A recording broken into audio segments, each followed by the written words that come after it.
5. Okay, good. I'm glad we have, I counted at 25, but I have this saying that there's always a seat on the bus.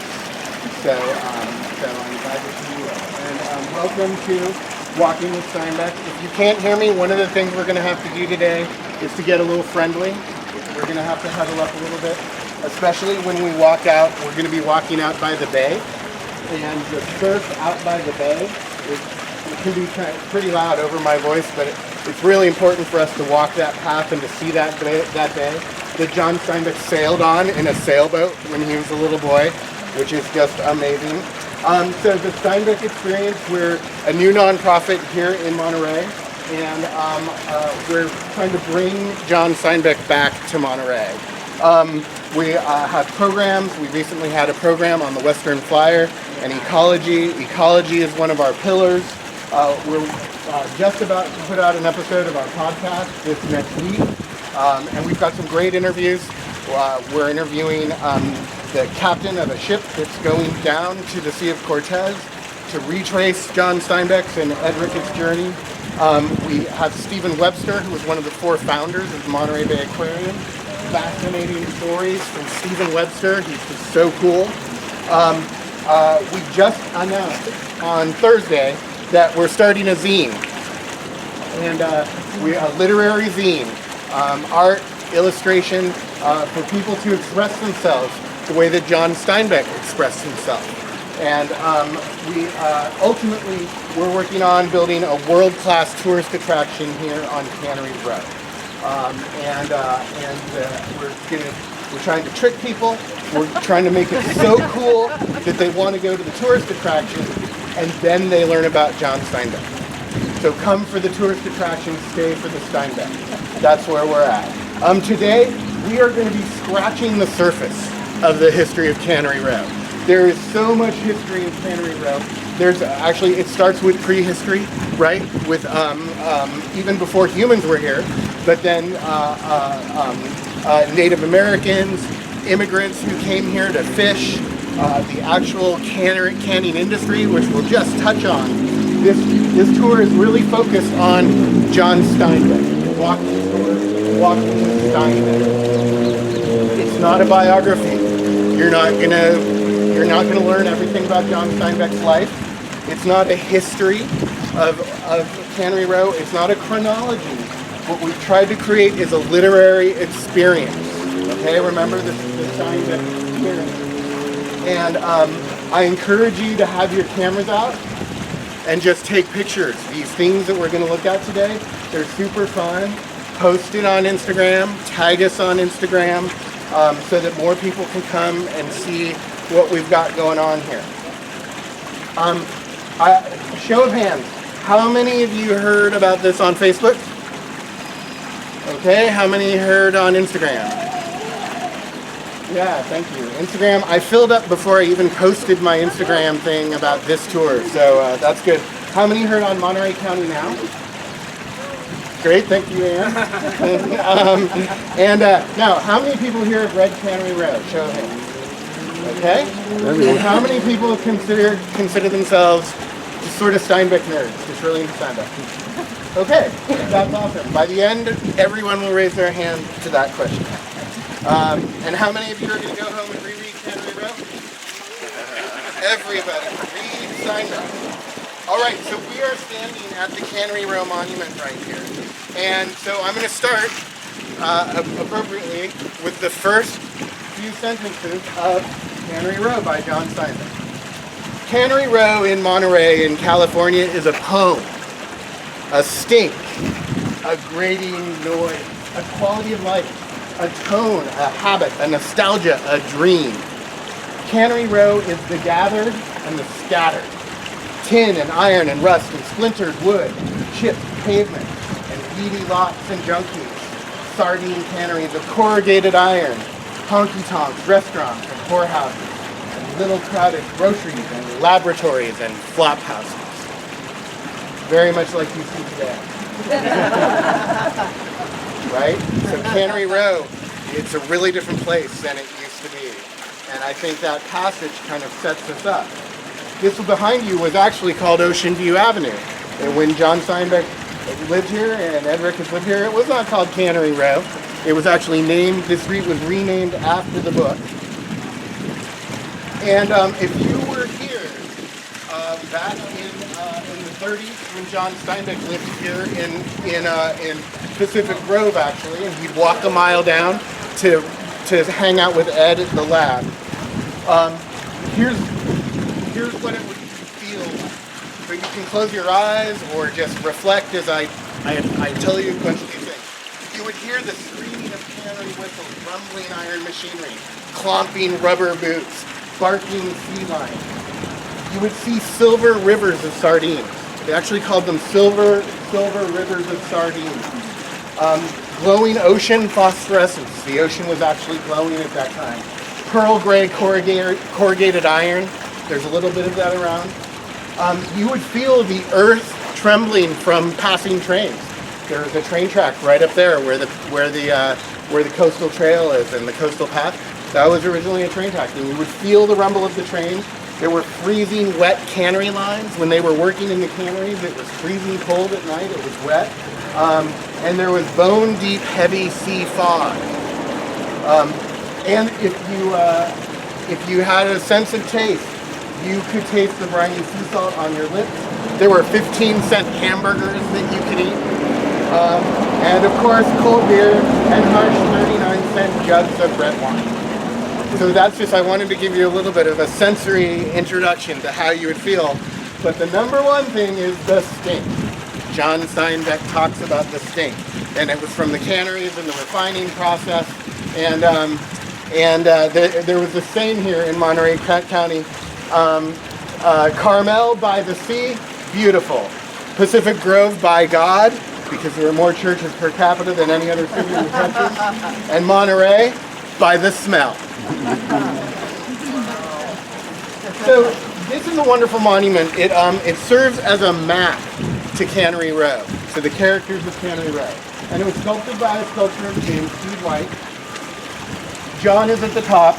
He arrives here in 1930. It was the height of the Depression. He comes here with his wife, Carol Henning Steinbeck, his first wife. And they move into the family cottage in Pacific Grove, just about a mile down the way, as I mentioned. And you see that John is looking down. He's looking down on his world of Monterey and observing, because that's the kind of writer he was. He was an observational writer. And as you read John Steinbeck, you realize how excellent he is at observing humans, the human condition, what motivates us, our psychology, our struggles, our challenges. Here we have Ed. At the bottom, appropriately, literally down in the tide pool, right? Physically lower. And there's some other symbolism that probably wasn't built into this exhibit. Ed never got his college degree. He always was considered a collector and not a scientist. And we'll talk more about how Ed had the last laugh on that one later. He was actually a mentor and collaborator to John Steinbeck. There's this really funny interview with John Steinbeck's second wife, Gwen, and the interviewer asked what it was like dating John Steinbeck, and she said, "Oh, it was horrible." He would send me these books, and it was like summer reading, poetry from Stevenson, etc. But then she said, basically, he'd send me whatever Ed was reading. So Ed was a really important person in John Steinbeck's life, and you see him here holding a brittle star in his right hand. Come around, let's look at Flora.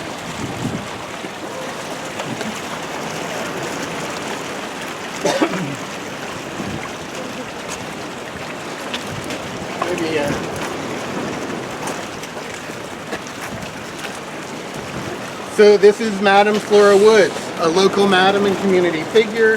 She ran the most popular brothel on Cannery Row. We're going to get to see that brothel. We're going to get to see where it was. She was friends with John Steinbeck and Ed Ricketts. They would come and they would go over to a restaurant and they would sit and drink. And this was Flora Woods in real life. In the novel Cannery Row, she's Dora Flood. Flora Woods becomes Dora Flood. John Steinbeck had a bad habit of writing about people he knew in real life and not hiding it really well. So that worked out for him sometimes, sometimes not so much. You also see the unnamed girl, and she intentionally, she's described as one of Flora Wood's girls, and the reason that she's the unnamed girl is that it underscores the anonymity of sex workers, right? That sex workers, because of the stigma with sex work, they have to maintain an anonymity. Here's the old Chinese fisherman.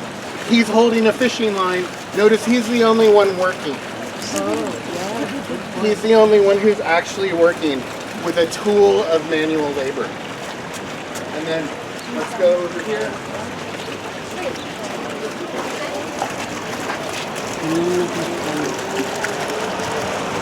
So there's a little bit of an inside joke here with these four guys. These are the four boys. And in the novel, Mack and the boys are bums and vagrants. These are actually the likenesses of the wealthy entrepreneurs who renewed Cannery Row here with everything that you see today. So there's Ted Ballesteri, the owner of the sardine factory, Bert Catino, Harry Davidian, George Zarunian, and they were developers who transformed what was a wasteland here, it really was an industrial wasteland, into a commercial empire. And when John Steinbeck found out that they renamed Ocean View Boulevard Cannery Row, here's what he had to say. He said, "This strikes me as a triumph of city planning logic. Ocean View Avenue was named at a time when you couldn't see the ocean from it, and now they change it to Cannery Row when there are no canneries." So as you follow me on to, oh, yes? When did the first transformation of these guys start taking place? So, you know, I didn't write that down right here on the monument. I don't know actually when the redevelopment of Cannery Row started. I think it was kind of in the mid-90s, something not in my tour, I apologize. But as long as you got me pointing at this plaque, I'll just point out there's a little keyhole on there. That's a door. You can open it up. You can go inside the museum. Who knows if Mack and the boys are sleeping inside there. But so as we walk, you know, think about how this was a dirt road until Sorry, one last question about the Do the frogs have any significance? Do the frogs have any significance? They do. If you've read Cannery Row, and I'm not going to give this one away, but frogs play a prominent part in the book Cannery Row. And so just remember that that was a dirt road as we're walking along. This was a dirt road out there until 1915. Then try to be thinking about the noise and the chaos of the canneries. And as you smell this beautiful sea air, always remember the stink. Okay, so we're gonna go this way. Sorry. Follow me around, and when we get to our next location, huddle up because we're going to be right by the ocean, and the surf is kind of loud. So come with me.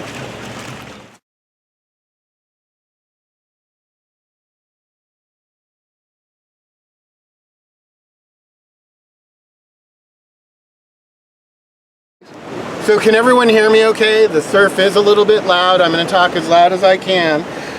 But I want you guys to look across the bay. Right now you are looking, if you look at those two mountain ranges, in the middle of those mountain ranges are the Salinas Valley and the city of Salinas, where John Steinbeck was born. You see Mount Toro in the foreground, and Mount Toro is part of the Santa Lucias. You see the Gabilan Mountains sitting behind the Santa Lucias. And if you read East of Eden in the first chapter of East of Eden, read the book. But if you don't read the book, read the first chapter. It's a really wonderful ecological story of, and also there's a sociological component to it about the Salinas Valley and about California and the formation of the bay. But Steinbeck writes about the Gabilan Mountains in the east and the Santa Lucias in the west. The Gabilan Mountains represent good to him. The Santa Lucias represent evil. And that's where John Ernst Steinbeck III was born, February 27th in 1902. And so that is the birthplace of John Steinbeck. When you go out there, it's about a 25-minute drive.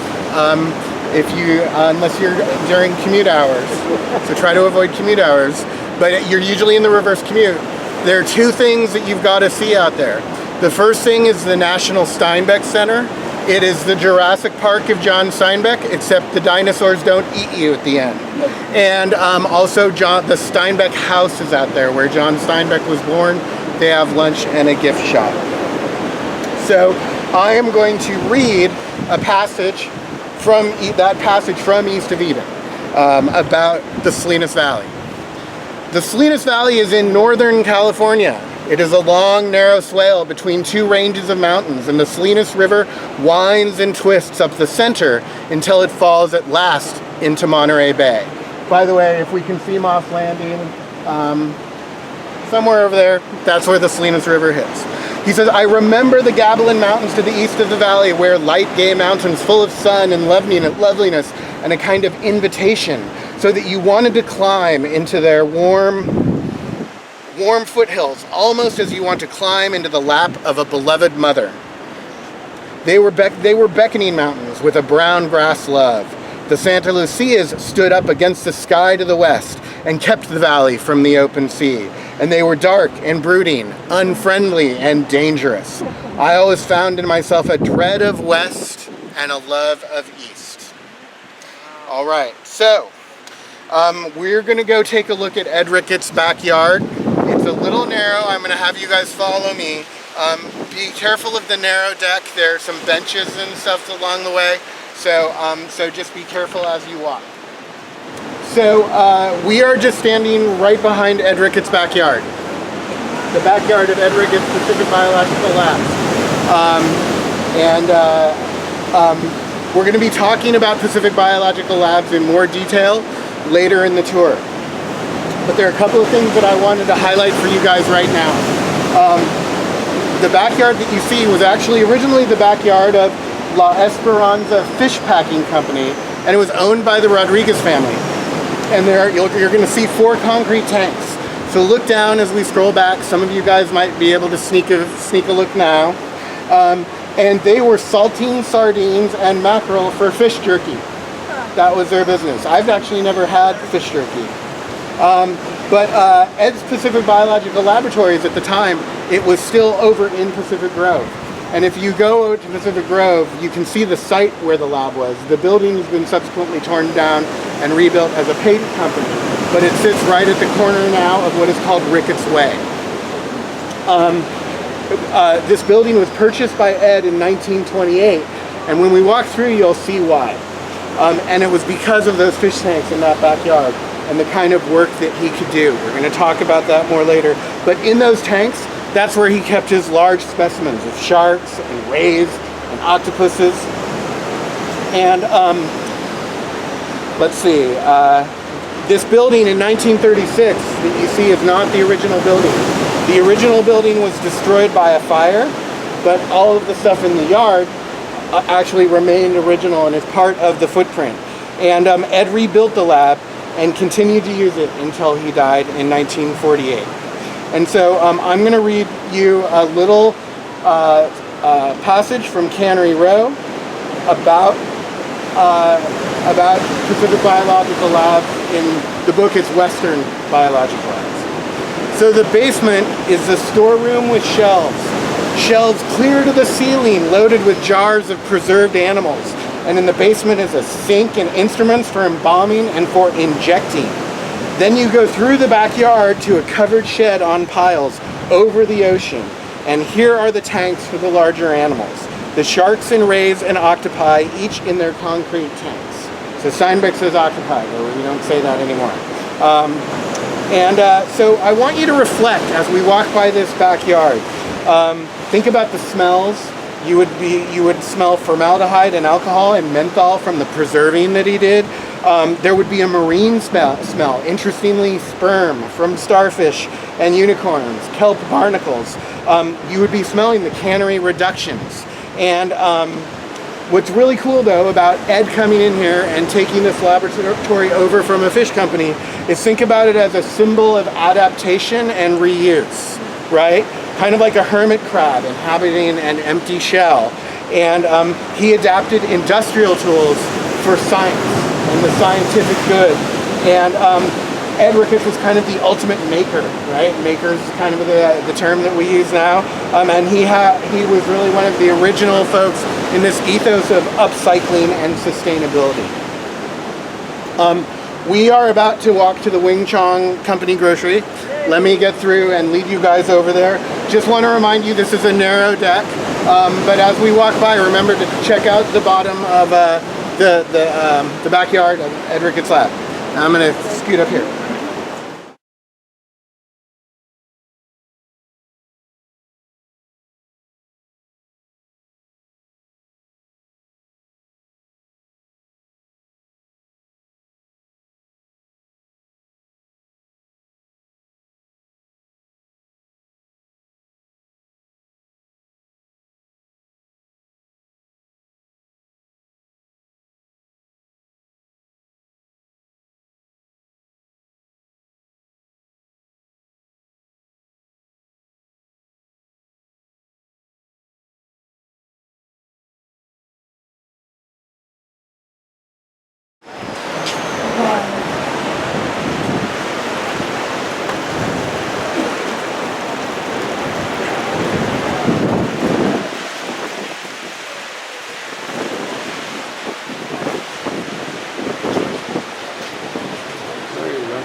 Thank you. Sorry. No worries.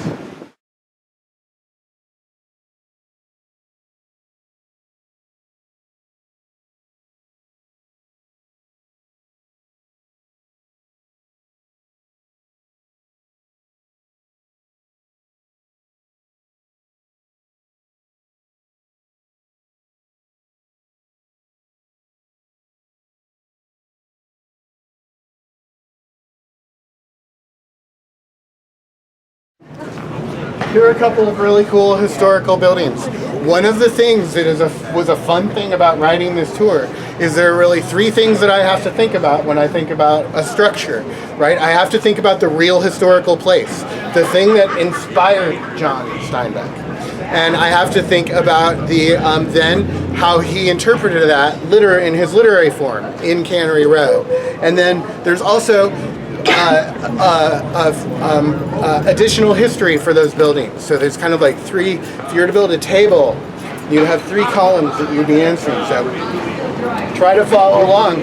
And the other problem is you'll find there's a real confluence of reality and fiction.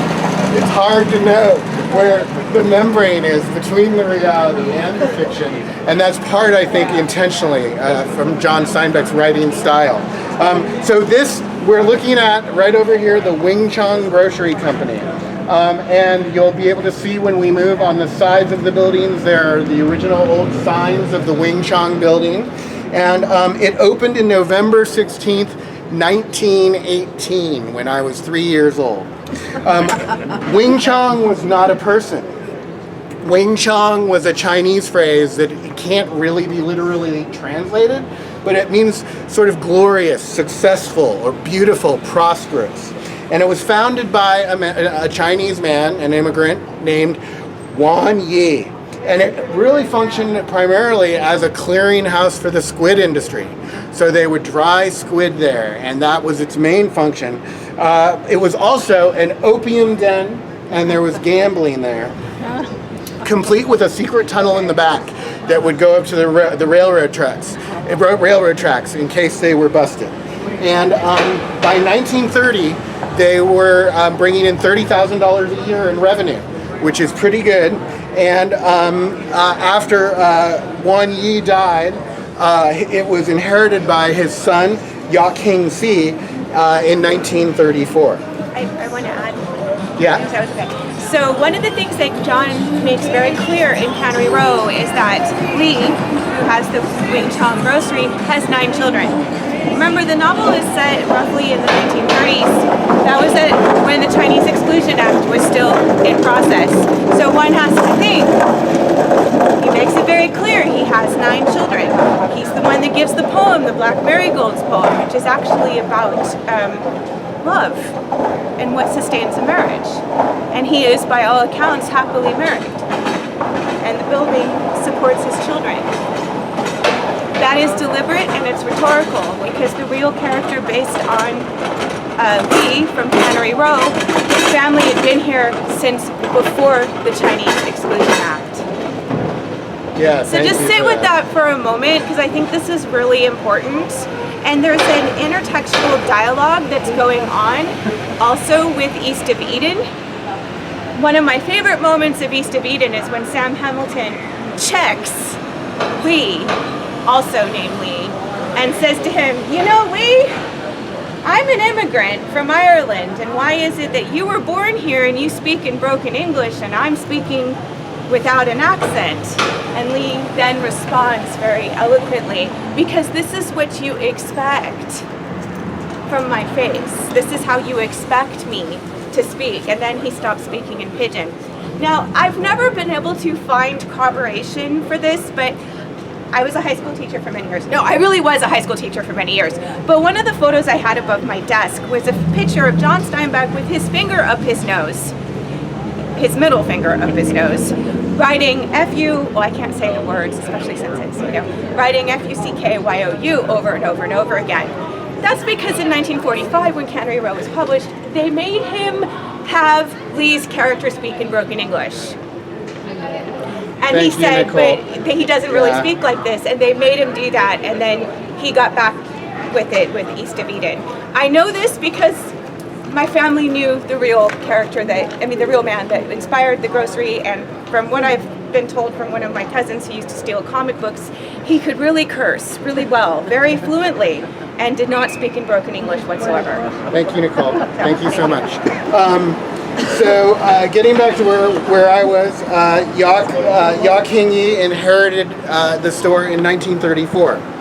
In Cannery Row, this becomes Lee Chong's Heavenly Flower Grocery. Wing Chong becomes Lee Chong.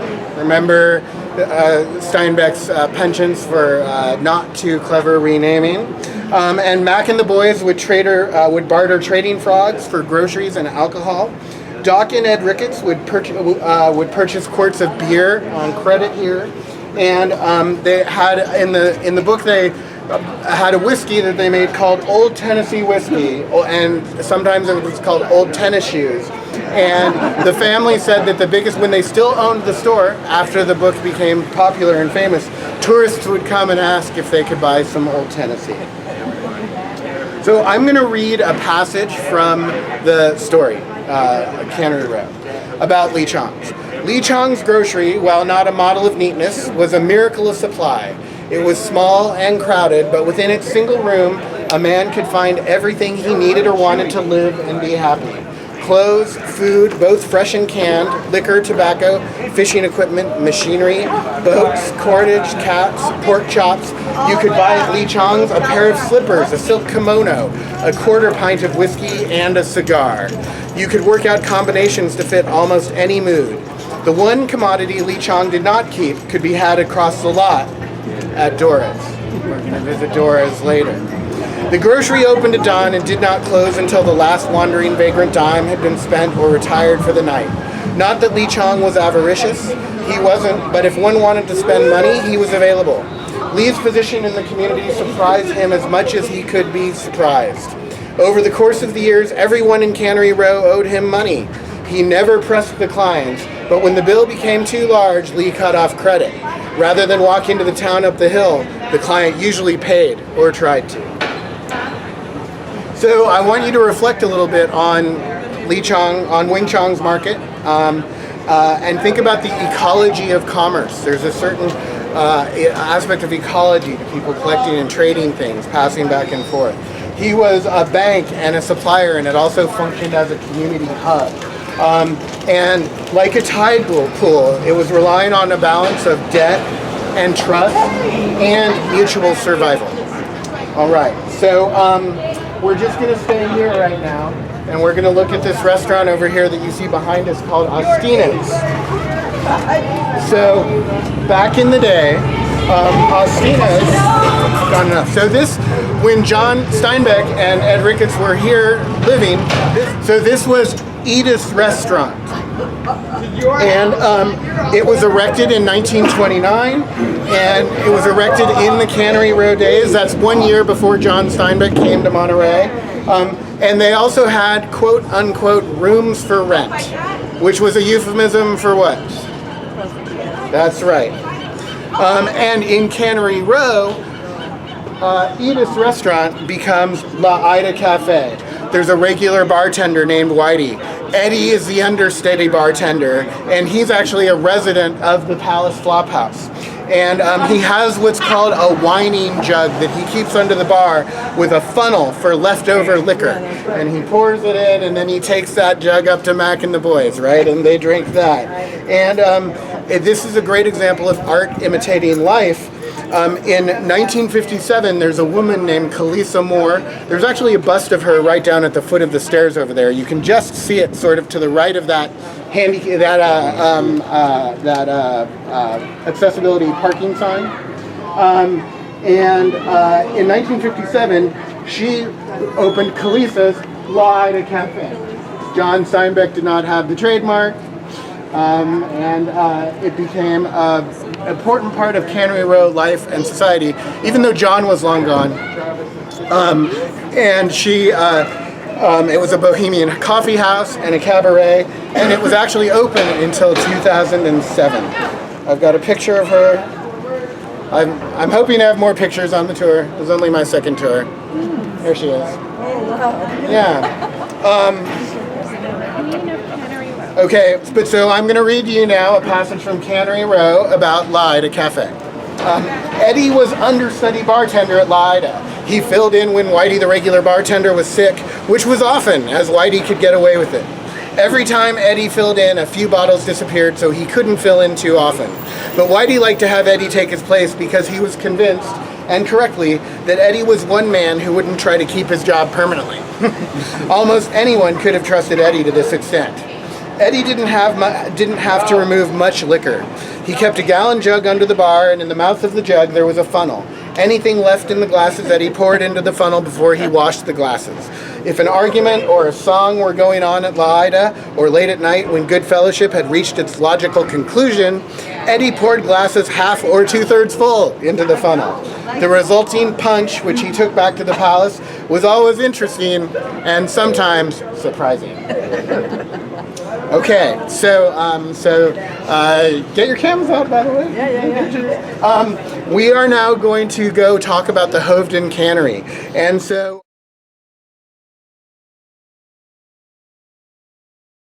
Okay, so you could spend your whole lives not studying John Steinbeck at all, and actually studying the industry and the cannery industry that was going on here when John Steinbeck moved to Monterey in the 1930s. And so it started up in circa 1930, right about when John Steinbeck got here. And I already mentioned the silver rivers of fish that were in the bay. There were tons of sardines that were just flowing through the bay. And these were big. They were 9 to 14 inches. They were big sardines. In the heyday, this cannery industry was processing 235,000 tons of fish every year. That's a lot of fish. And they would actually drag nets that were 1/4 mile long. Had really, really big nets. And then they had a process for getting those fish to the canneries. And the canneries were, you definitely see pictures of, and you'll see the sardine brands. There are actually labels on the street. If you go inside, there's, you'll see things about the brands of sardine. But what was primarily happening in these plants was reduction of the fish material. It was a lot easier to reduce it to oil, and largely to fertilizer. And there was an immigrant workforce that was working here. Sound familiar? Right? So there were Japanese, Spanish, Portuguese, Italian, working 10 to 15 hours a day when there were fish in the canneries. It was wet and cold, and they would get summoned to the cannery any time of day, 24/7. Each cannery had its own distinct whistle. So if you worked for a certain cannery and you heard the whistle for your cannery, you jumped out of bed, you threw your clothes on, and you ran down here to get to work. So the sardines were cooked in cans for human consumption, but the real money was that reduction into fertilizer and feed. So it was a lot easier to just grind it up and give it to chickens than to put it in cans. They were flavored. The cans, sometimes you could get them with tomato sauce or clam sauce. And it was super loud because it was just metal machinery, boilers, everything going off all the time. And we're looking down on what, before it was the Monterey Bay Aquarium, was the Hovden Cannery. The Hovden Cannery was founded by Kurt Hoven, and it opened for first catch on July 7th in 1916. Was not just a couple years after I was born. And it was destroyed by a fire in 1924. Women earned 23 cents for every 16 cans that they packed. So you would put 16 cans in a box, you got 23 cents. And there were 400 workers working at Hovden Cannery by 1940. And Hovden was really kind of an amazing innovator and inventor. And so he developed all kinds of innovations that became part of the canning industry here, including dryers, cookers, soldering machines, and of course this machinery called the fish hopper, which made it really, really quick to unload the sardines from the boats. They used to have to scoop them out, but now they could just kind of throw them into the fish hopper, and it was sort of like the Jetsons, putting it in a tube and it just gets there. I do have a picture of the old Hovden Cannery. And the reason why I like to show this cannery is because this picture of the cannery is because it looks largely like what you're looking at today. And so remember, part of the theme of this tour is ecology, reuse, repurposing. And so the Monterey Bay Aquarium was founded by 4 people: Steve Webster, Chuck Baxter, Robin Burnett, and Nancy Burnett Packard. Nancy Burnett Packard, if you've been reading the local papers, she just ended her term here as CEO of the Monterey Bay Aquarium, and she's moving over to be president of the board, and they just hired a new CEO. In fact, this happened since my last tour. I haven't gotten the new CEO's name in here. She's from Australia, large Australian zoo and preserve in Australia. But the Monterey Bay Aquarium was conceived over margaritas in Big Sur, or that's what Steve Webster says on the podcast episode that we haven't published yet. So if that's the lore that Steve wants to spread. They were in Big Sur and they were thinking about ecology when they built this. And it was built with a $50 million grant from David and Lucille Packard. And the most amazing thing about this aquarium is it's different than any other aquarium in the world. And here's how it's different. It was based on the book Between Pacific Tides by Ed Ricketts. And Ed Ricketts, if you go to most aquariums, you'll see a colorful fish from Africa in one tank, and then you'll see some other. All of the fish here, I think all of them, there are some, like there are penguins, and there are some creatures here that are not indigenous to Monterey Bay. But these exhibits were designed to present different ecosystems in Monterey Bay and out in the ocean, so that visitors could experience and study what a marine ecosystem is like. And the mission for the Monterey Bay Aquarium is to inspire conservation. That's why they built this. So again, there's that theme of reuse. And I'm just going to read a passage from my favorite book, The Sea of Cortez. How many people have read Sea of Cortez? Oh, that's pretty good. Yeah. So, I was with Susan Schillinglaw, who's the world's leading Steinbeck scholar, at the International Steinbeck Conference this week, and she said this is his best book. This is really the book that you want to read, and it's about Ed and John going down to the Sea of Cortez, and we're going to talk about that in a minute. But here's a passage from that book. As I read this passage, think about the fact that this was written in 1940-ish, and ask yourself if it sounds like today. okay? In about an hour, we came to the Japanese fishing fleet. There were 6 ships doing the actual dredging, while a large mothership of at least 10,000 tons stood farther offshore at anchor. The dredge boats themselves were large, 150 to 175 feet, probably about 600 tons. There were 12 boats in the combined fleet, including the mothership, and they were doing a very systematic job, not only of taking every shrimp from the bottom, but every other living thing as well. Does that sound like 100 years ago, or does that sound like today? They cruised slowly along in echelon with overlapping dredges, literally scraping the bottom clean. I think of strip mining, right? Any animal which escaped must have been very fast indeed, for not even the sharks got away. Why the Mexican government should have permitted the complete destruction of a valuable food supply is one of those mysteries which have their ramifications possibly back in pockets it is not well to look into. So that work that John and Ed did in the 40s has contributed to institutions like this that are working to educate and inspire people around conserving the ocean. Okay, we are about to go look at a really cool mural that was just added here in October, but I have some important safety and etiquette notes before we get going. This behind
this is a Cannery Row mural that was just painted last October, as I said, October 2025, by a San Jose artist named Renee McCullum. She's really nice. I've gotten to meet her and talk to her. And I really like this mural because I like how it tells both the literary story and the history of the 3 novels that really are about Cannery Row. So the first one are Cannery Row and Sweet Thursday. They're kind of bookends on the life of Doc Ricketts and Cannery Row. And then the book The Sea of Cortez, which is prominently featured right down there in the center of the mural. So I've done my own little interpretation of this mural looking at it. And so I'm mostly just sharing the things that I love about this. I love that John and Ed are both in the middle. And I want to point out how John Steinbeck is represented by a book, by literature. And if you come over and you look over here, you see Ed represented by the tide pools, right? So it's kind of capturing what their spirits were and how they lived their lives in general. So it's a great biographical statement.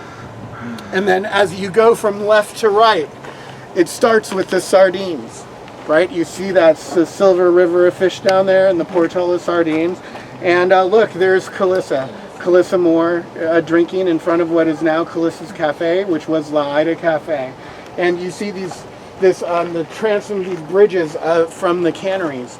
And these were used when the fish came in, they were processed on the bayside, and then they were packaged there, and then they were sent over the bridges to be stored before they were put on the train. It came right down along here. Moving on. A whale, that's nice. Whale Fest is coming up next month. If you guys are into whales, Whale Fest is a fun event. And then we come over here to the Western Flyer. So the Western Flyer is really the 8th character in the book, The Sea of Cortez. and I'm going to talk a little bit more about it in a minute. I mentioned the whales, and you can't, oh look, I'm wearing my otter socks today. You've got a little sea otter there, which makes it very fun. And so I love this addition to this Cannery Row trail.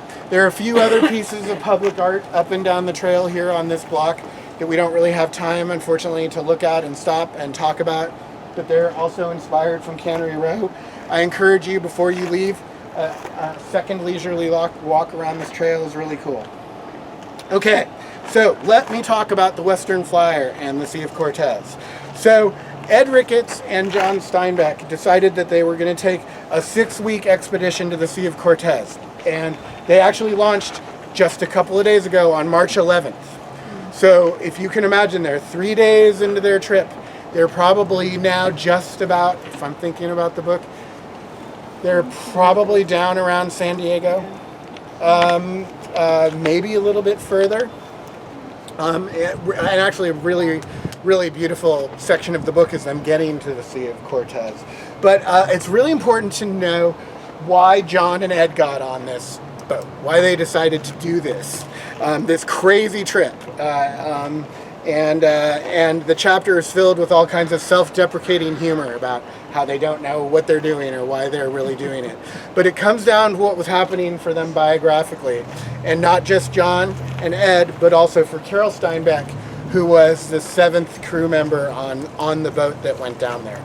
And so John had written The Grapes of Wrath, and with high literary praise, but it didn't get really good critical reception from his hometown of Salinas and the agricultural community there.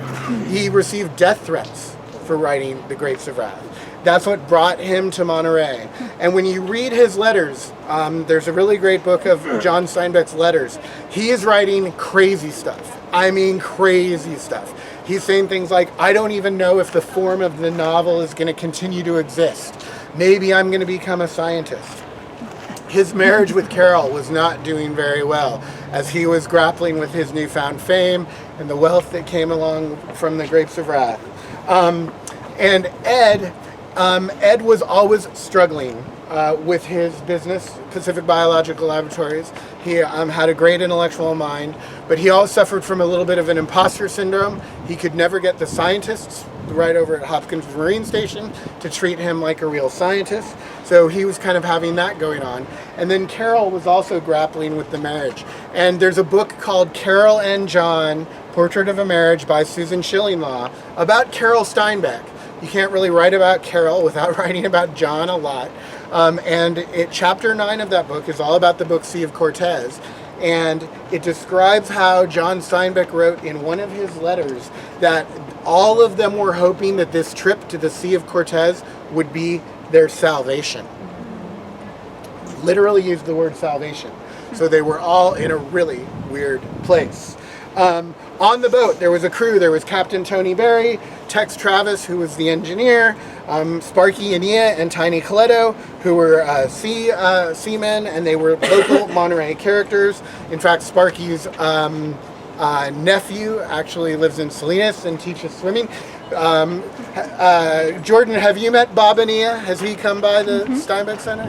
I'm not sure. Yeah. So I think he taught swimming at Hartnell or something like that for a long, long time. And then Carol was on the boat, and she was not named in the book. Now, Susan Schillinglaw made a point to me when she came on the trip that Steinbeck doesn't name himself either. But I think my interpretation is that John was feeling alienated from Carol, and that's why her name doesn't make it into the book, unfortunately. And it really is too bad. I have another just a thought that I want to put out there. There were so many threats against their lives at that time. Yeah. There was so much. I mean, he had to be hiding. He might not have not included her name as well as his name for her safety. Yeah, there might have been a safety thing involved too. The threats against their lives cannot be emphasized enough. Yeah, no, he was packing heat. And I mean, when we talk also about the kinds of things that he wrote about, especially when we talk about now with human trafficking and what he was talking about, like here on Cannery Row, it was very dangerous it was very dangerous especially for women. Yeah. And that's why. I mean, it's just my instinct, and I feel like we need to honor that history a little bit more, right, Wes? Yes. Thank you. Yeah, I think that's good. And the other piece of history that we need to be aware of is that the world was at war. And so they went down to the Sea of Cortez. They actually write about the context of escaping that news of the war. John Steinbeck writes the book, and as they're writing the book, Ed is writing letters to friends that he's going to be on Easy Street when this book comes out. And so they write the book, and the book is a really interesting book because the first half is a log, a narrative, and the second half contains a phyletic catalog of all of the specimens that they collected. They collected over 550 different species. They discovered 35 to 50 new species. One of those species is sitting in the Smithsonian as the discoverer being John Steinbeck. Okay? So they've got this amazingly weird book. They're hoping to ride the draft of Steinbeck's fame from Grapes of Wrath. The book comes out 2 days later. The Japanese bomb Pearl Harbor. Nobody wants to read a leisurely travel journal to Mexico. And so the initial book was sort of suppressed by that. So I'm going to read a passage from the Sea of Cortez. Where should I stand? Should I get a little bit closer to you guys? I don't know who can hear me. Messing with the camera. Doesn't matter. Okay. We made a trip into the Gulf. Sometimes we dignified it by calling it an expedition. Once it was called the Sea of Cortez, and that is a better sounding and a more exciting name. We stopped in many little harbors and near barren coasts to collect and preserve the marine invertebrates of the world. The marine invertebrates of the littoral. One of the reasons we gave ourselves for this trip, and when we used this reason, we called the trip an expedition, was to observe the distribution of invertebrates, to see and to record their kinds and numbers, how they lived together, what they ate, and how they reproduced. So there's the science. If there are any science nerds, I'll just read that part again. To observe the distribution of invertebrates, to see and to record their kinds and numbers, how they lived together, what they ate, and how they reproduced. The plan was simple, straightforward, and only a part of the truth. But we did tell the truth to ourselves. We were curious. Our curiosity was not limited, but was as wide and horizonless as that of Darwin, or Agassiz, or Linnaeus, or Pliny. We wanted to see everything our eyes would accommodate, to think that we could, and out of our seeing and thinking, to build some kind of structure in modeled imitation of the observed reality. So that was kind of their both formal and informal reason for going on the tour. We are now going to walk down to get a gaze upon Pacific Biological Labs. So we have the funny...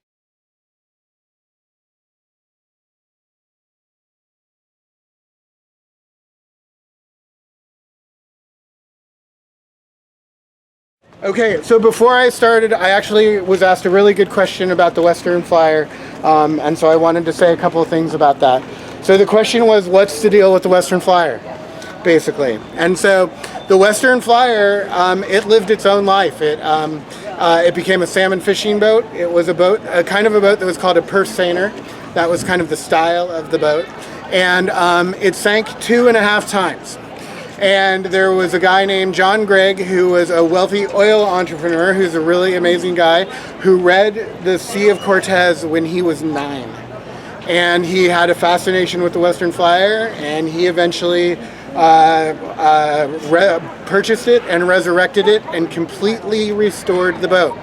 It actually is moored over in Moss Landing right now, and they do open it for tours. You can follow the Western Flyer Foundation on Instagram.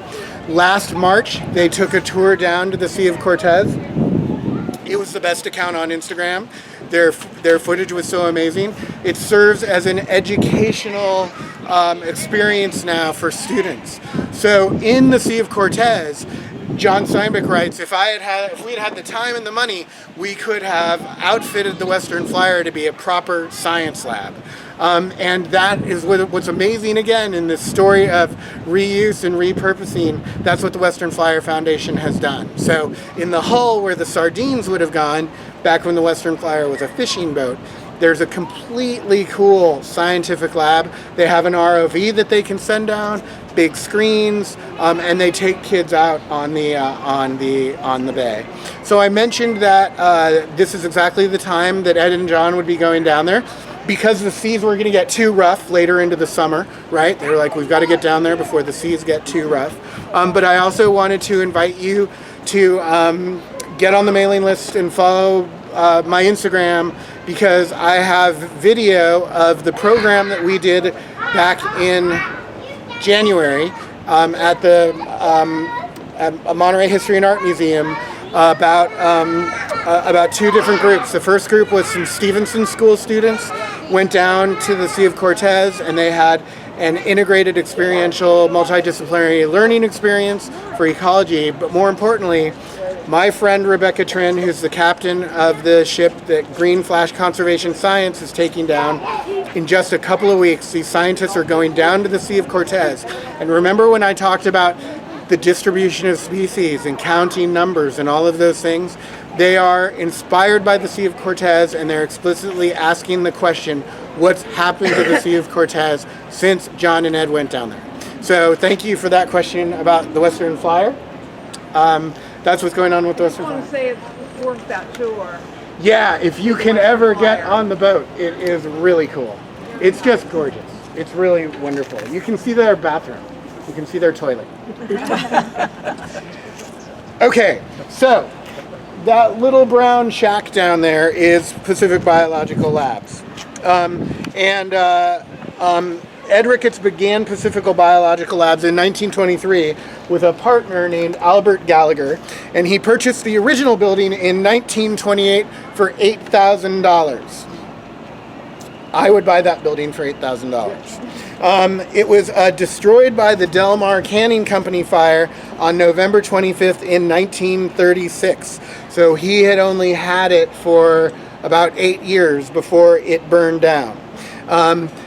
He liked the layout that he had so much. He built a facsimile of the old building that wasn't quite as nice, unfortunately, because of cost. But you'll notice you can kind of see there's a garage door that's sealed up right now.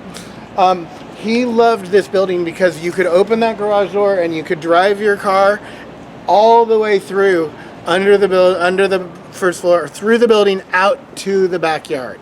So a lot of people think that he went collecting right there off the coast of the backyard. He didn't. He didn't go down there. He didn't have a boat that came down there or anything. He would drive in his car, and he would drive out along to Asilomar.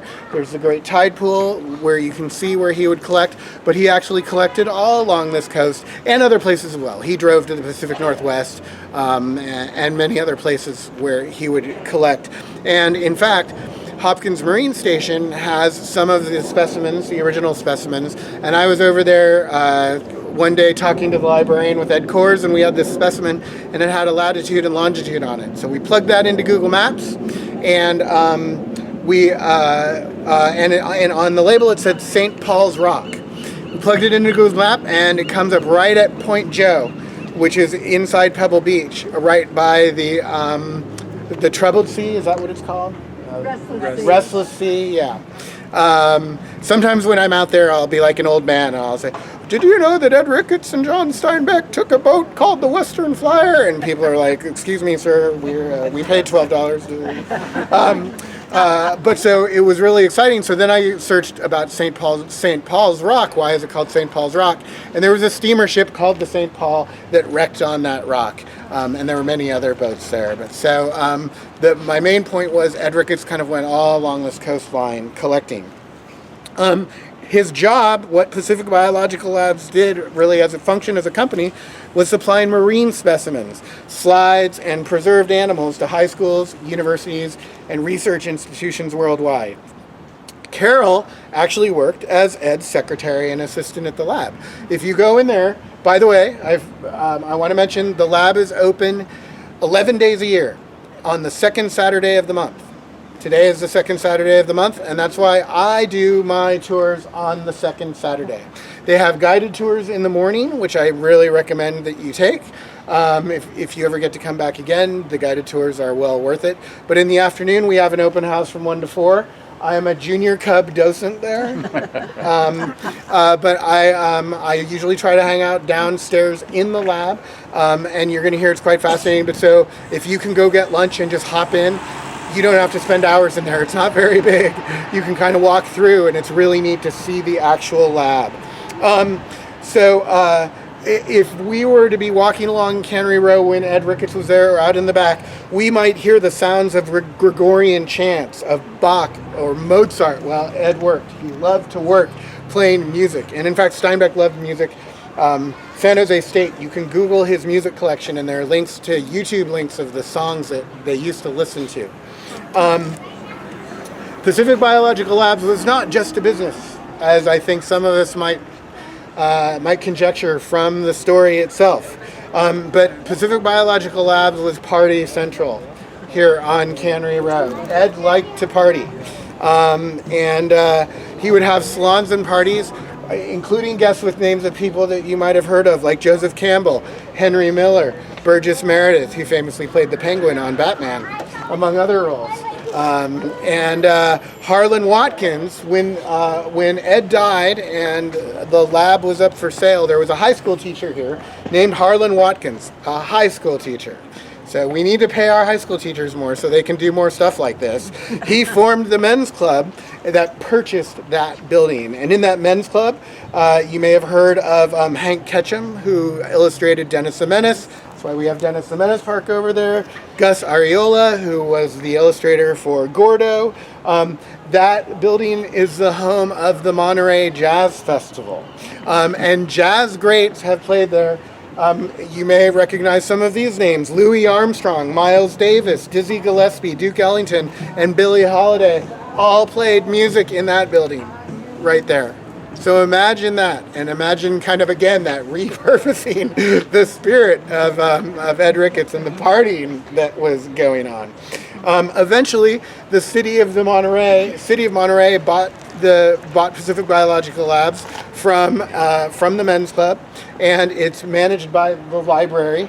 I'm actually just going to plug, if you guys are locals, Brian Edwards is an amazing library director. Like, every time I go in there, there's something new that he's done during the past month to make it better. He's working on accessibility, because there are accessibility issues there. And he's applying for historical preservation, so it's fantastic what Brian is doing for that building. But so let's talk a little bit more about Ed Ricketts.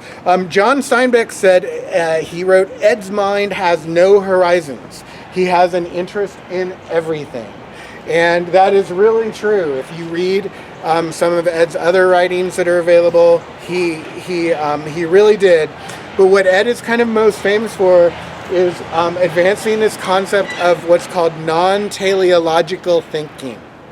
And those are really big words for kind of one of the tiniest words that you could use to describe non-teleological thinking, which is the word is, I-S. Just how do you look at something for what it is? He was influenced by the philosopher David Hume. David Hume had developed this concept of the is-ought problem, where it's easy enough to describe what something is. What's harder is describing what ought, right? So you see that in ecology. There is some ecological imbalancing. What ought we do? Some people say you shoot wolves, right, to actually bring the ecology back into balance. So the is part is really where Ed liked to live. And when he just looked at things, what he saw was what he thought of was a holistic unity of life, and came up with a concept of breaking through. That when you look at how things are, that you see that we are all holistically united in our life, in our ecology, in this creation, if you will, right? So I'm going to read you a passage from Cannery Row about a second one about Western biological labs. Western Biological deals in strange and beautiful wares.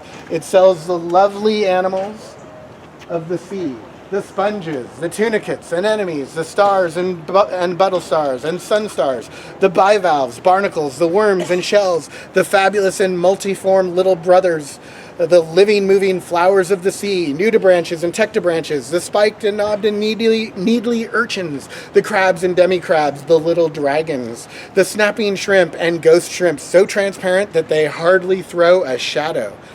And Western Biological sells bugs and snails and spiders and rattlesnakes and rats and honeybees and Gila monsters. These are all for sale. Then there are little unborn humans, some whole and others sliced thin and mounted on slides. And for students there are sharks with the blood drained out and yellow and blue color substituted in veins and arteries so that you may follow the systems with a scalpel. And there are cats with colored veins and arteries, and frogs the same. You can order anything living from Western Biological, and sooner or later, you will get it. So a really interesting passage when you think about it. It's a Cannery Row. It's a story. And all of a sudden, it really starts to read like a science textbook. And you have this inventory. And for those of you who haven't read Sea of Cortez, it's filled with these inventories of the creatures that they saw and that they collected. So that's Pacific Biological Laboratories, Western Biological. And so now we don't even have to move. We're going to turn our attention to this building right here. This blue building. So I want to remind you to stay off the path as much as you can. But what you're looking at right now is what used to be the Lone Star Cafe. Now the Lone Star Cafe was not just a cafe. It was a restaurant and a brothel that was founded by Flora Woods in 1923. Remember, Flora becomes Dora. Who here has seen? Sorry, I'm confusing my movies. There's a brothel in East of Eden, but I will say one of the I'm going to run into a tangent. At the Steinbeck Conference, International Steinbeck Conference, they did a whole panel on Hollywood production and how there were things in John Steinbeck's stories that just couldn't make it into the movies of those days. And so the brothel in East of Eden was kind of a classy place, but it was portrayed as just sort of a dive bar. And that wasn't the case. So here at the Lone Star Cafe, it was classy. It was really nice inside. And they served workers, businessmen, and service members from the Presidio that was here. It had a large foyer with a beautiful mahogany bar that had been given to Flora by a merchant marine that came from the Philippines. Rowdy behavior was prohibited. It was not a bar where you would go to pick a fight, where there were people just falling on the floor drunk or whatever. Flora was known for taking care of her girls, so to speak, right? She was like a mother to them. And she also was a generous philanthropist to the community. She was known for paying grocery bills for destitute families and for donating heavily to charities. And in fact, she had to donate more than most people because of her profession, right? So she was very generous. And Ed, Ricketts, and Carol would sit there in the window at the lab, and Carol described them as teetering voyeurs watching the customers come and go. So they had a front row seats to who was coming in and out of the brothel in real life. And so I'm going to read to you a passage about the Bear Flag Restaurant. So the Lone Star Cafe becomes the Bear Flag Restaurant. The Bear Flag is a decent, listen to these words, ask yourself, how is a brothel being described and how is an unbrothel being described? It's really interesting, right? This is literature. The Bear Flag is a decent, clean, honest, old-fashioned sporting house where a man can take a glass of beer among friends. This is no fly-by-night cheap clip joint, but a sturdy, virtuous, we're talking about a brothel, let me say that again, virtuous club. built, maintained, and disciplined by Dora, who, madam and girl for 50 years, has, through the exercise of special gifts of tact and honesty, charity, and a certain realism, it's an interesting one too, made herself respected by the intelligent, the learned, and the kind. And by the same token, she is hated by the twisted and lascivious sisterhood of married spinsters whose husbands respect the home but don't like it very much. All right, so that's that. We are going to take a walk. So we're going to go up onto the path and we're going to walk. Oh. What are those little houses over there across the street? Oh, so these little houses are example houses of the worker shacks that workers lived in when they came to the cannery. And you can poke inside and you can see them. And by the way, Nicole, did you have a poem that you wanted to read? So Nicole, actually, she was part of the Steinbeck conference too, just so you know. Who's this crazy lady in the Pac-Man skirt, right? So, yeah. So, do you want to read to us that poem that you wanted to share? Sure. So, Why don't you come on over here so everyone can... Okay, so in the 50s, as we know, the sardine industry collapsed. By 1949, it was gone. And in the 50s, it was largely a bohemian era. The canneries, did anyone grow up here? Know what this was like? I was born in 1974, and I remember Cannery Row was like a ghost town because there were these empty canneries. And I remember one of the last cannery fires from 1979. But in the 50s, it was empty. They were trying to make vegetable canneries like there were back in Watsonville and Santa Cruz, but that didn't happen. What did thrive here was the bohemian subculture and what we would call the beat generation, which was up mostly in North Beach in San Francisco.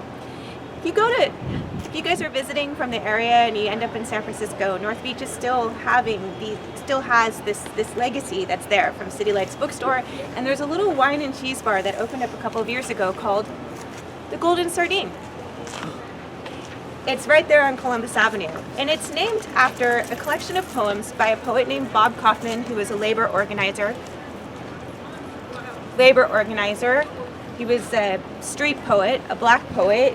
He was one of the most important members of the beat, what we would call the beat generation, and founded a magazine called Beatitudes. And he had a huge influence also on Jack Kerouac, and Jack Kerouac talks about the Beatitudes, Allen Ginsberg. Those are the big names we hear, but those guys are from the East Coast. Bob Kaufman, though he was from Louisiana and from the South, he was solidly a San Francisco poet. He had been a merchant marine, but he used to come down here and he used to hang out in the lab because the lab was where they would listen to jazz. And he had been coming down here since the 40s. He knew Ed Ricketts, then Ed Ricketts died in 47. But he used to still come down here for Kulisas in La Ida. Now, I can't find the poem that he actually wrote to Ed Ricketts' lab, that he wrote actually in the late 50s. But I did find a poem that I think is really significant because it is absolutely in dialogue with what Steinbeck would call the hour of the pearl, and so beautifully describes in Cannery Row. So it's just a short poem. It's called Human Being. So if you're familiar with Cannery Row and the Hour of the Pearl, it's one of my favorite descriptions in Cannery Row about just sitting and letting the moment be. Nicole, we need to keep moving, please. Oh, okay. So there is nothing more relaxing than the present moment. Just right here, nowhere else. For once, do not linger in the past. Do not look to the future. Do not face the facts, since they will make you think.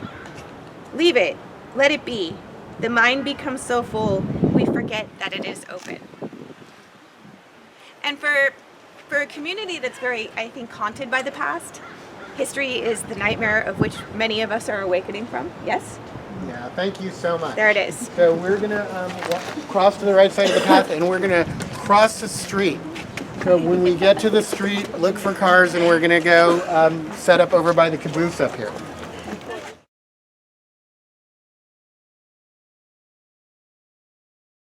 So I'm going to break the fourth wall for a minute, and I'm going to drop my formal persona. And I'm going to tell you, this is the second tour that we've done.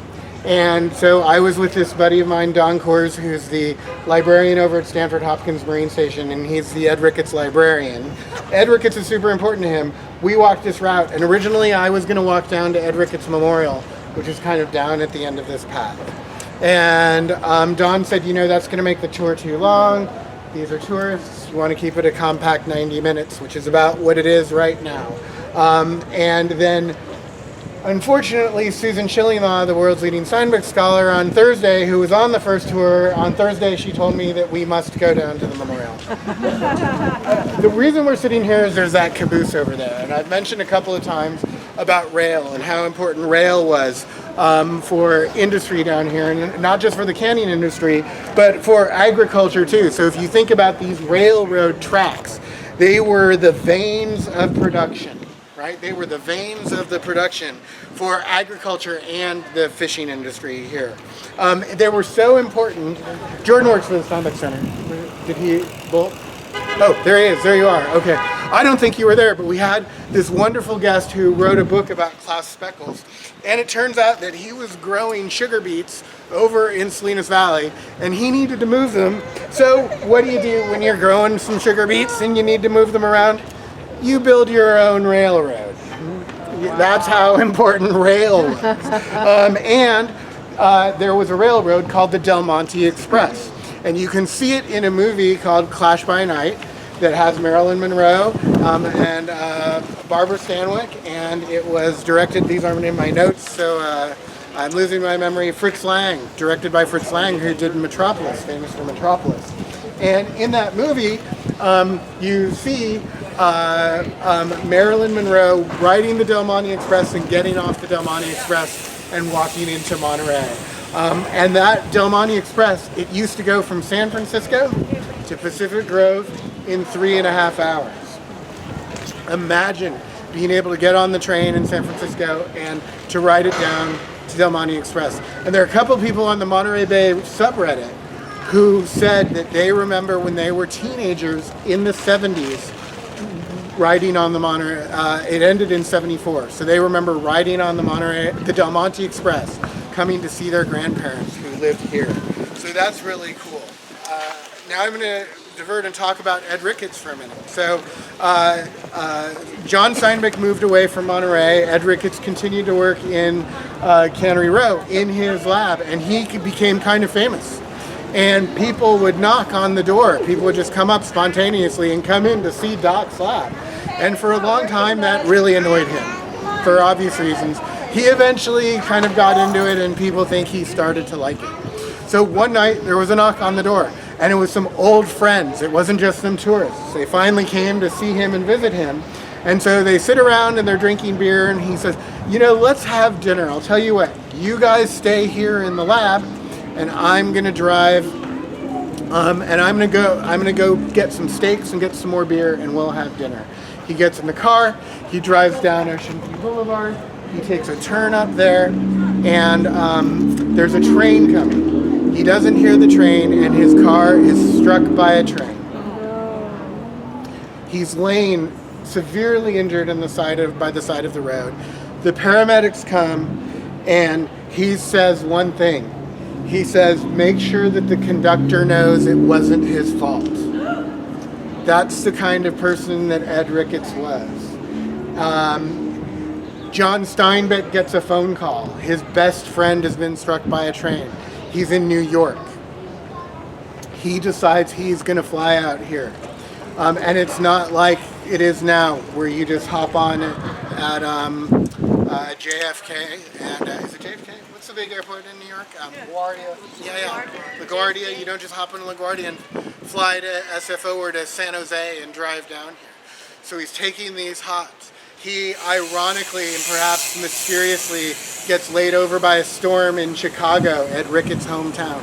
He doesn't make it out in time, and Ed dies just before John Steinbeck actually arrives here in Monterey. And he didn't make a time to say goodbye to his friend. And so that's why last time the tour stopped at the caboose, because I thought it was poetic that the railroad, which brought so much life to Cannery Row, and was such a part of Ed Ricketts' life was also literally the end of the train for Ed Ricketts and his death. If you walk right down the street here, you see the bust of John Steinbeck. And so I start at the monument of Cannery Row and I end at the bust of his life. So just realize he was one of only 5 people to win both the Nobel Prize for Literature and the Pulitzer Prize for Literature. Really known for his observation and his empathy, among other things. And I'm going to say this to you guys twice. There's a line in Sea of Cortez where he writes that our fingers turned over the stones and we saw life that was like our life. And so thank you for coming on the tour. I do this because I want you to turn over stones. Turn over stones in your own life. Turn over stones in the world around you. So thank you for being our guest. Let's walk down.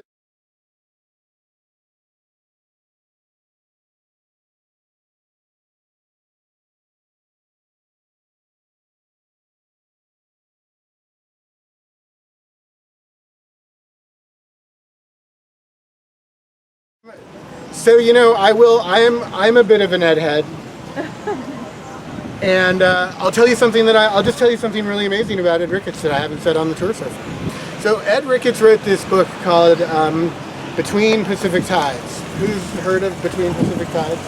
So when he started on the book, he intended it to be like a little book that you could take to the beach, that you could take to the coast. And the idea behind the book, again, was around these different ecological systems, where he wanted to write it so that the very first part of the book described what you would first see.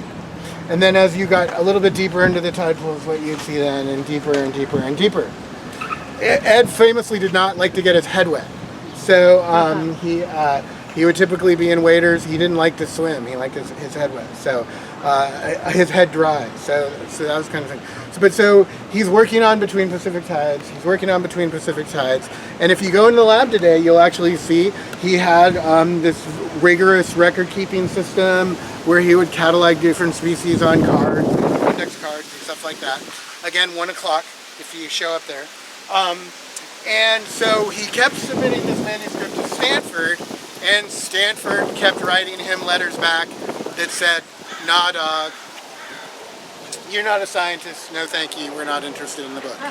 And so Ed decided when he sent out one of his catalogs, and we actually have examples of the catalogs too, facsimiles of the catalog in PBL, which are really kind of cool. You can find them online at the Stanford website.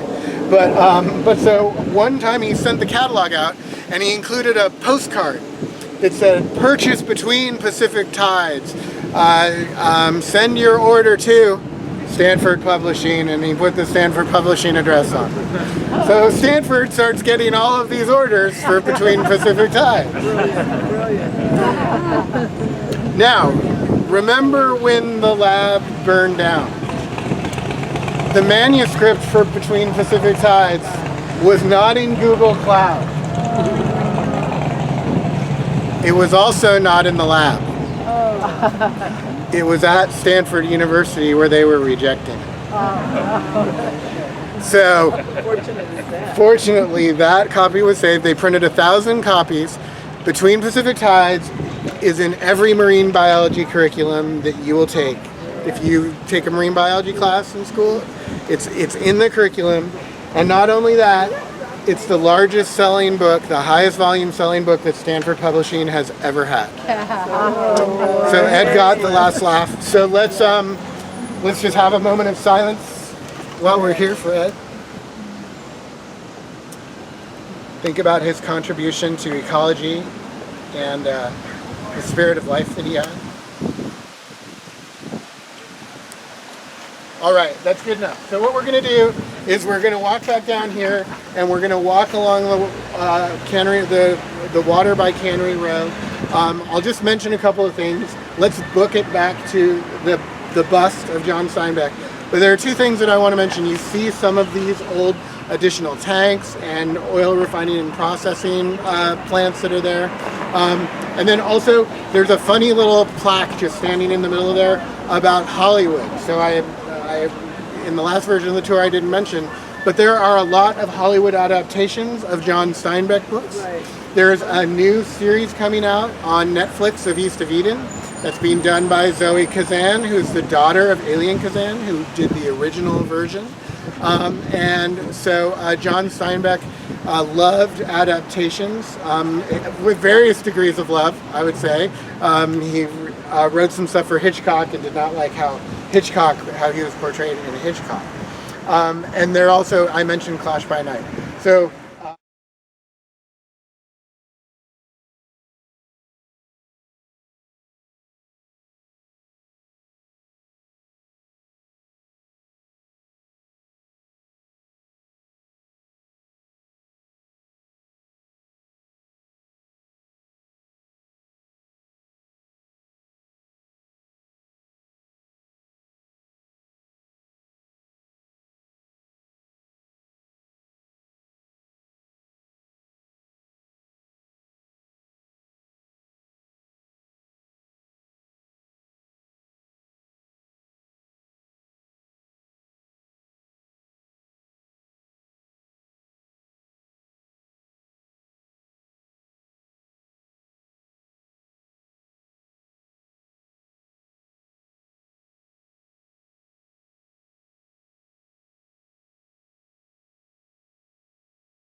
we're a half hour over. That's okay then. I'm learning. In fact, I'll just informally ask, show of hands, was this too long? No. Okay. If you go on a Tim Thomas walking tour, I don't know if you guys know Tim, but he does the wharf walking tours. They're like 2 hours. Last fall, he did a 4-hour tour of Cannery Row. Wow. Not talking about John Steinbeck at all. All about the indigenous culture and all that. So, I mean, some people do really long walking tours. 4 hours. Yeah, but Tim is the GOAT of Monterey history, and he is an advisor for the Steinbeck Experience.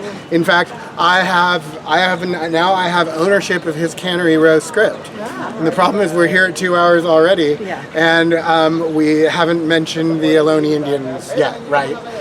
So let's talk about the life and the death of John Steinbeck. So John died at 5:30 p.m. on December 20th in 1868.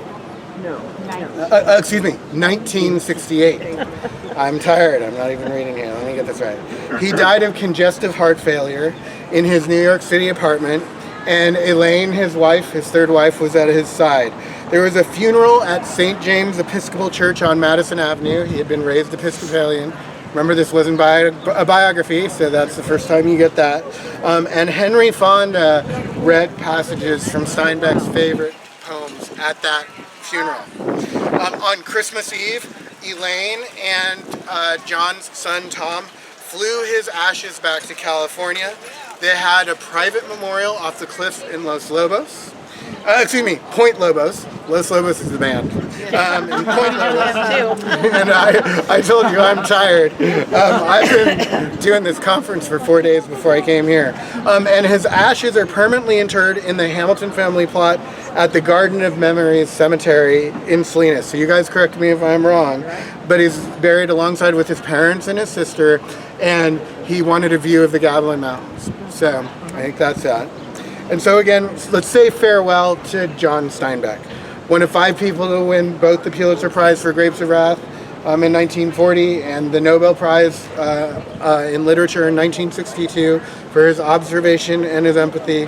And that's where I come back to, our fingers turned over the stones and we saw life that was like our life. So as we scatter and go away, turn over stones, just like John Steinbeck, just like Ed. And thank you so much for coming on the tour. It means so much to me. It's so important for me to educate people about John Steinbeck. And if you can't donate from here, but if you go to the website, and there's actually a form to support, and you can donate to the Steinbeck Experience. Thank you. Standing ovation. Thank you. Standing ovation too.